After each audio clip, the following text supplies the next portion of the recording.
Magandang hapon po sa inyong lahat. Yung mga kaibigan, mag-ano po ako ng halaman.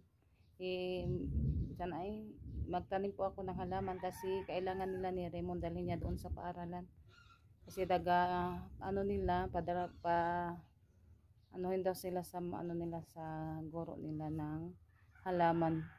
Kaya mag-ano ako doon sa paso, ililipat ko po yung tanim natin doon sa paso para madala ni Raymond bukas. Kaya ako na lang po yung mga kaibigan kasi nandoon pa siya sa paaralan. Kaya samahan niyo po ako mga kaibigan sa lipat sa mga yung isang lang yung anuhin ko. Tanim na yan mga kaibigan yung ililipat ko. Magkuha ako sa mga yung saha. Dami kasing saha to mga kaibigan. Yung hindi ko alam kung anong tawag dito. Yung parang gabi-gabi ba. Yan yung mga saha niya mga kaibigan. Dami na. Yung iba gipang siya. May mga uod kaya na yung mga dahon. Yan po yung ko sa paso. Yan doon yung may saha yun. Yung maliliit na saha. Yan. Tapos may paso pa man tayo dito. Yan, anuhin na lang natin yung damo. Yan, anuhin natin yung damo. Kunin natin yung damo. Para malagyan natin ng halaman.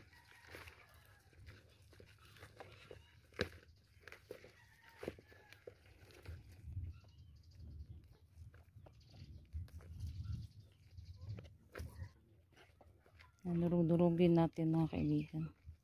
Dami na naman yung palagi kasi umuulan. Mga damo. Yan na ko na po siya sa paso, nalipat ko na po siya.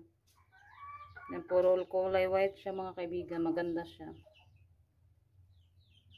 Yan, at saka may na naman yung saha niya.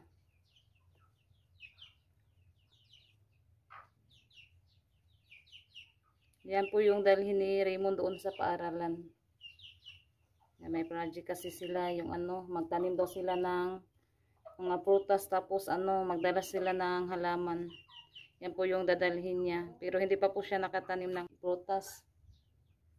Kaibigan, sana ako magluyong, ng puto sa yung tawag doon, yung talong. Tapos umuulan na naman mga kaibigan, Yan, hinahanap ko din yung liso sa talong, hindi ko nakita. Na lang, pagdating na lang ni Junjun. Tatanungin ko si Junjun kung saan yan nilagay. Kasi wala doon sa kabinet. Para na naman tayo, magtanim ng mga gulay. Yung talong muna yung namin mga kaibigan. Yung unahin sa pagluyong kasi na na po yung ampalaya, naubos na. Sa susunod, bibili kami ng liso sa ampalaya. Kasi may natira pa kasing yung liso sa talong. Kaya natin, iluyong natin ngayon. Na po ng abuno, yan nandoon sa planggana. Doon ko muna nilagay.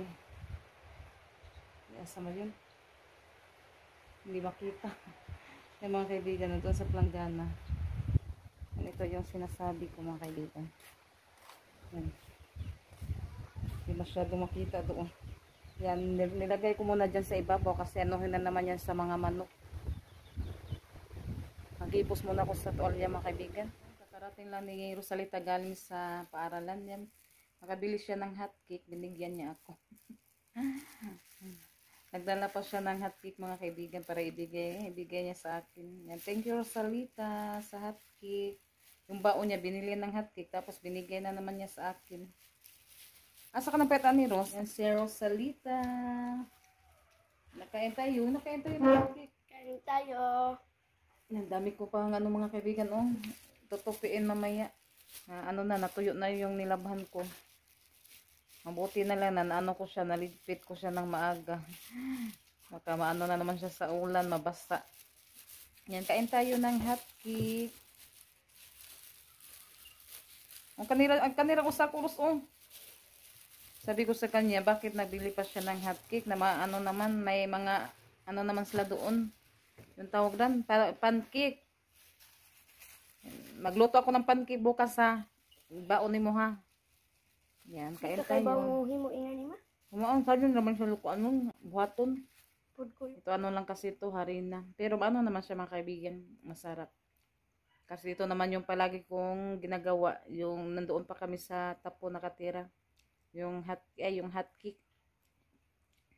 Mga kaibigan, magandang gabi po sa inyong lahat. Yung mga kaibigan, tuturuan si Rosalita ng magbasa ni Kuya Raymond. At meron din siya answer ng mga Yan, kaibigan. siya mag-answer. So let's go na be.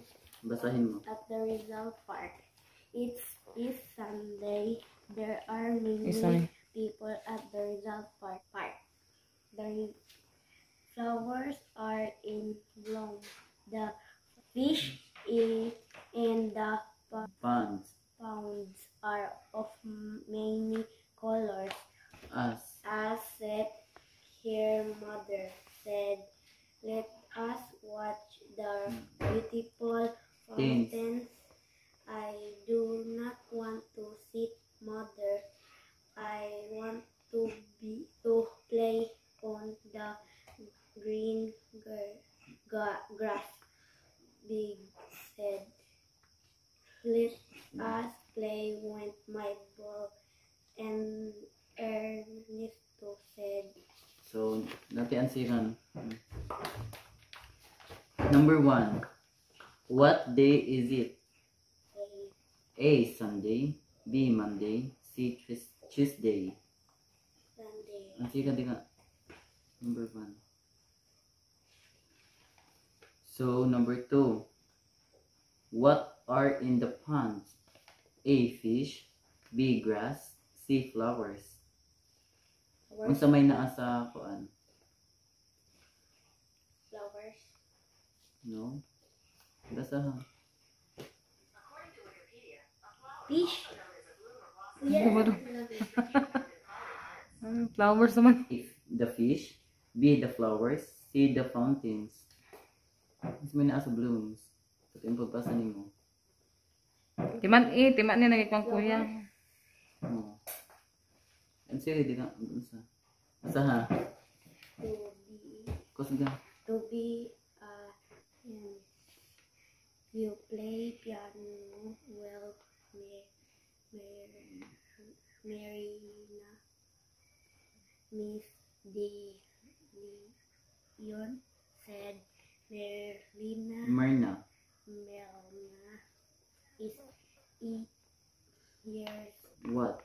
Si Kuya Raymond po yung mag-tutor kay Rosalita para matuto si si Rosalita sa pagbasa at saka pag yung tawag diyan, yung answer sa mga nila ba? Yung mga may homework sila ganun. Ask yun. Ask. I want to Yan, thank you din kay Raymond sa pagturo. Thank you so much po, ma'am. like my mother. Yan, Myrna. Mirna said, I would like to play at the cultural Center. So, number 1. Who played the piano well? A. Myrna.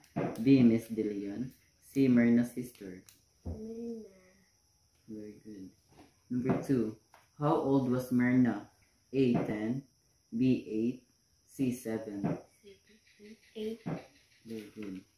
What would Myrna want to be? A. A good pianist. A. A good doctor. C. A good teacher. Pianist. Very good.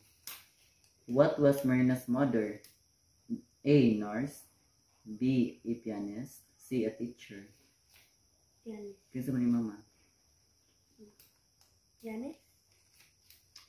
What grade was Myrna in? A. Grade 2. B. Grade 1. C. Grade 3. Grade 2. Very good.